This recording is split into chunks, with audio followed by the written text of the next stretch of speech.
Let's talk a little bit about Israel. All right, it's a country the size of New Jersey. It's been attacked dozens of times. It's been resilient throughout, even through its darkest day on October the 7th. I'm joined now by Saul Singer, the co-author of The Genius of Israel, The Surprising Resilience of a Divided Nation in a Turbulent World. He's joining me live now from Jerusalem. Good morning, Saul. Good morning.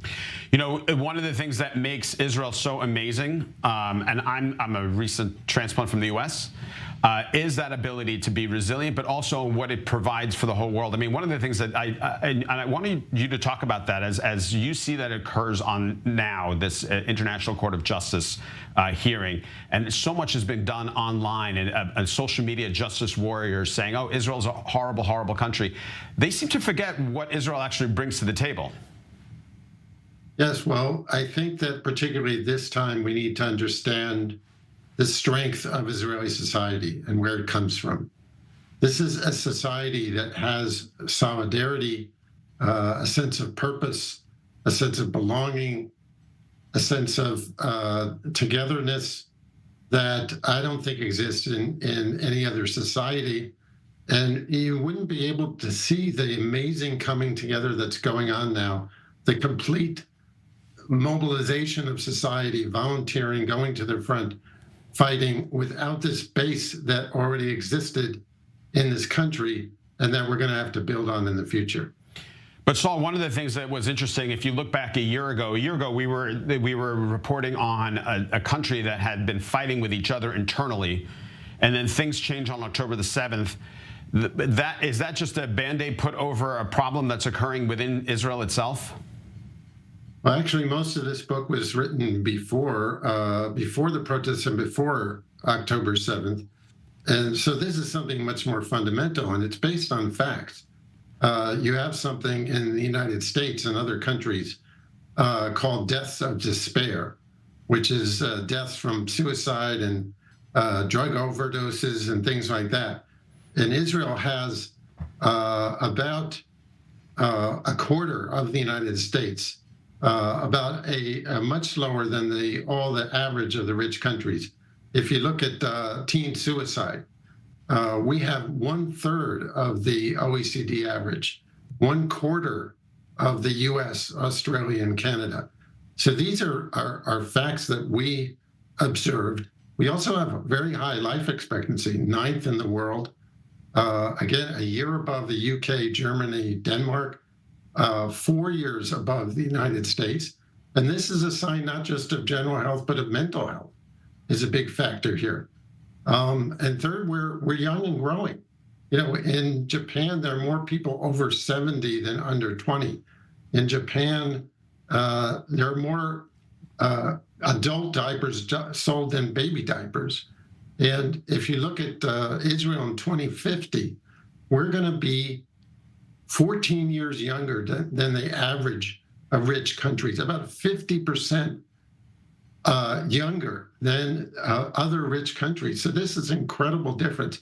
And what it means is we're young and growing while the rest of the rich world is aging and shrinking. So this means a lot in terms of the optimism of society, the dynamism, the sense that we have a future. We're not spiraling downward like what feels like in the rest of the West. But after October the 7th, I'm sure that's taken a bit of a baseball bat hit.